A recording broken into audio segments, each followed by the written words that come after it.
Welcome to Rainrose Channel USA. If you are new to my channel, please like, comment, and subscribe. And please don't forget to hit that notification bell so every time I have a new upload, premiere, or LS, you are notified. Today is my second part of my PIMA Air and Space Museum at Tucson, Arizona. I hope you all like it. Enjoy. God bless you all.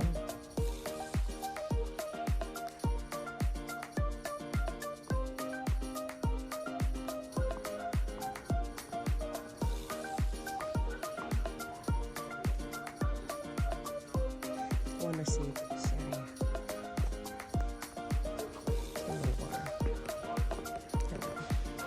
Older style of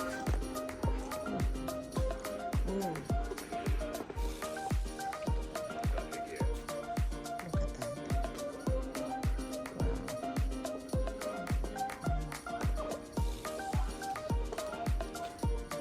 That's what it looks like inside.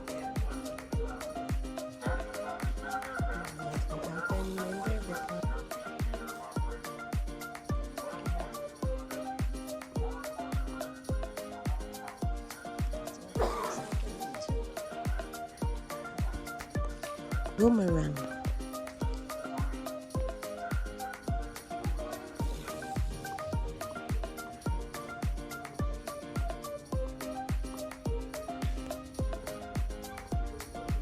Air Force Two? No, Those are astronauts. Okay. so the only thing that would have allowed for a chute to open was his forward wing attack.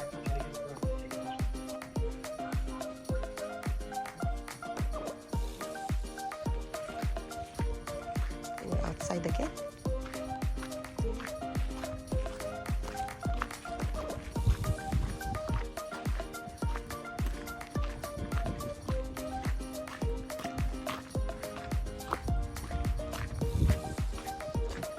Those, look at that.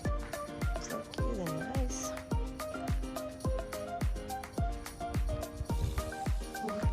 Angels.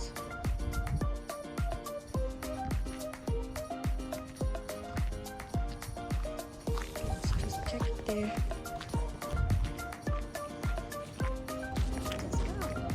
Let's go. Oh, that's right. That's a color.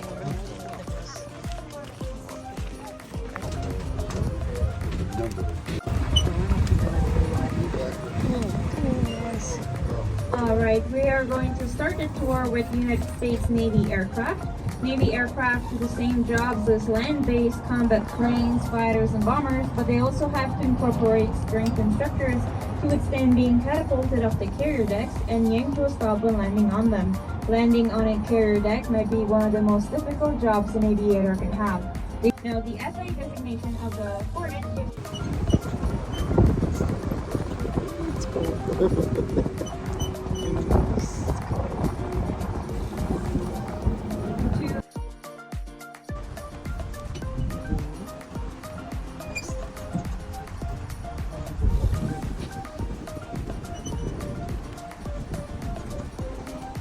trainer version of the United Kingdom's first jet fighter, the Gloster Meteor.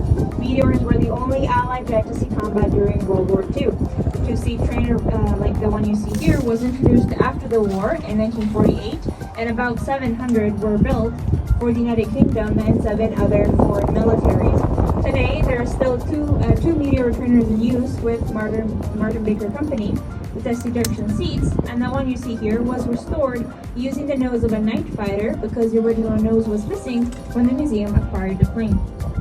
Longer, wider cabin because they usually have 2 seats, and one is usually for the student, the other one is usually for the instructor.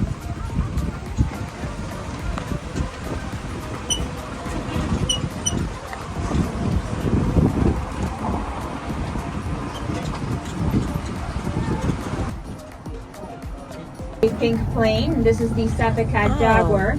The Jaguar was intended as a 2-seat supersonic jet trainer and light attack aircraft, but in the end, it was designed as a single-seat interceptor with nuclear capabilities.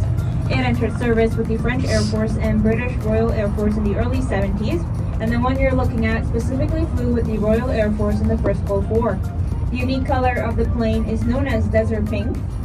And to the right side of the tram, you can also see the B-36 Peacemaker. We're going to look at that bomber later on the tour, but this is probably the best view you're going to get, so I definitely recommend snapping some pictures.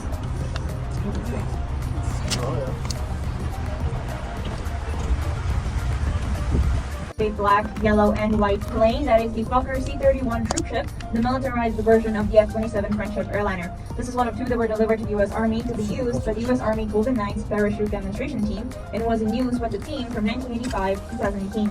Members of the Golden Knights perform at air shows and competitions around the world, as well as take celebrities and heads of state on tandem jumps, including former President George H.W. Bush in 2004. That's so... Commercial airliners that are modified for comedy for executive seating, and they usually carry high-ranking military officers and government officials. The two of these examples in this collection have been called Air Force One at some point during their service. And we're going to start with the plane on the right, and that is the Lockheed DC-121 triple-tailed Constellation with the black nose. This was one of three that were used as personal transport by a general that is an Army VIP transport helicopter converted from the cargo version of the same.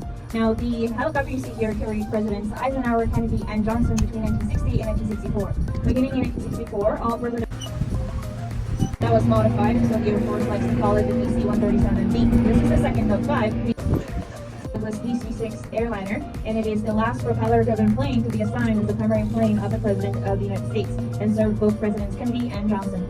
Now, both men preferred to fly on the bigger and faster jets like the 707 we just looked at. However, at the time, that was not always, and for that reason, very valuable to the presidential team.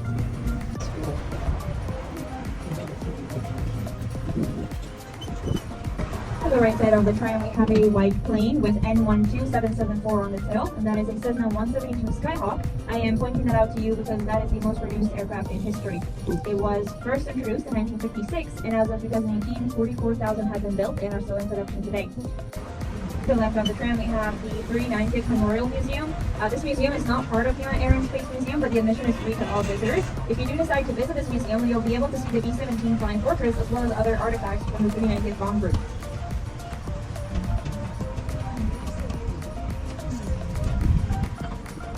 United States' first swept-wing fighter jet that was put into service during the Korean War to compete with the Soviet-designed MiG-15. We have two models here, and the H model with the yellow and black tail markings features a larger fuselage and updated weaponry. It's also the last non-radar equipped saber to be put into service. The L model with the blue and white tail markings is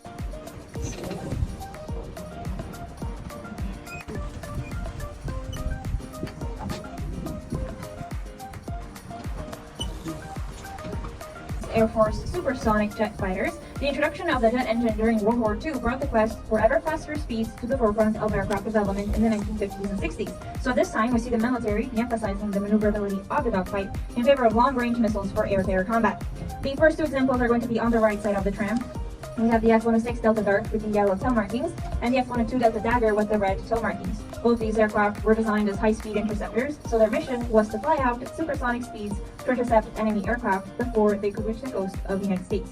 To the right side of the tram, we have carriers. This is a collection of various versions of a vertical, to the left of the tram, a vertical takeoff and landing. The Phantom was introduced in the late 1950s for the United States Navy, but was later adopted by the United States Air Force in 1962, fighter for the United States. On both sides of World War II, we see all the major powers trying to develop their first jet fighter, and the first one to do so was Germany in 1939.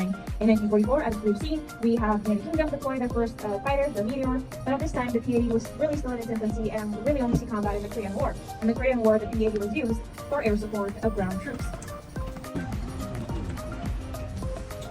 On our right, we have two examples of the General Dynamics F-16. The F-16 originated from an Air Force request for a lightweight air combat fighter in 1972. Officially called Fighting Falcon, it is blue with the WA from 1947 to Liner. The Dreamliner is one of the newest airliners out there, and it is now made out of aluminum. It is actually 80% carbon fiber composite. That, along with new advances in engine technology and wing shape, make it one of the most cost-effective and fuel-efficient airliners out there. The 787 you see here is the second one built and never carried any passengers. It was actually used in the testing and certification process, which lasted from 2009 to 2011.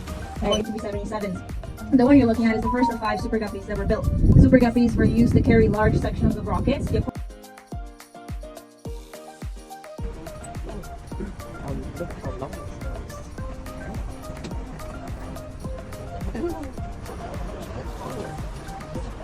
Obsolete, and its replacement was already flying. This is a time when jet engines were becoming the preferred choice. So as you can see, at the end of each tail, we have had the ability.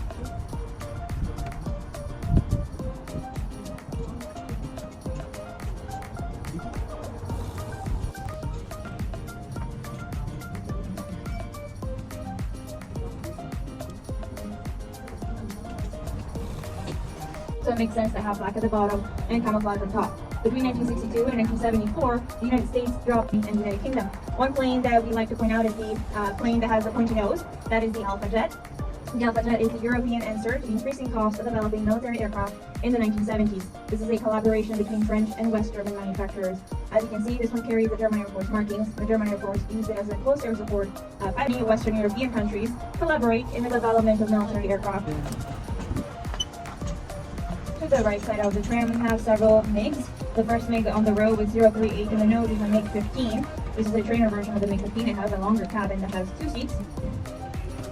Now, all the MiGs you see here on the row were designed in Russia, but were built in either Poland or China. At the end of the line, you'll be able to see a MiG-29 that was introduced in the late 80s as an interceptor.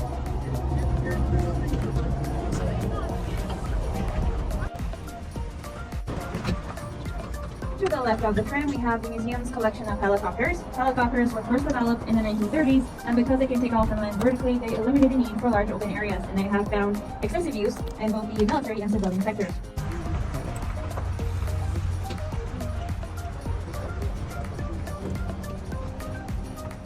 Okay, so this is the view now. All those helicopters and yeah, I don't have a good view when I'm up down front.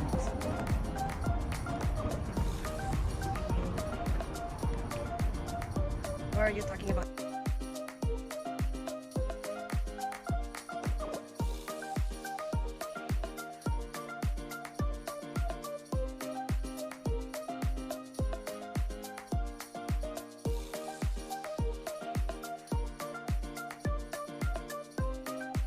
Going around and I'll be okay. There you go. That's a 83. Here, thinking about restaurant and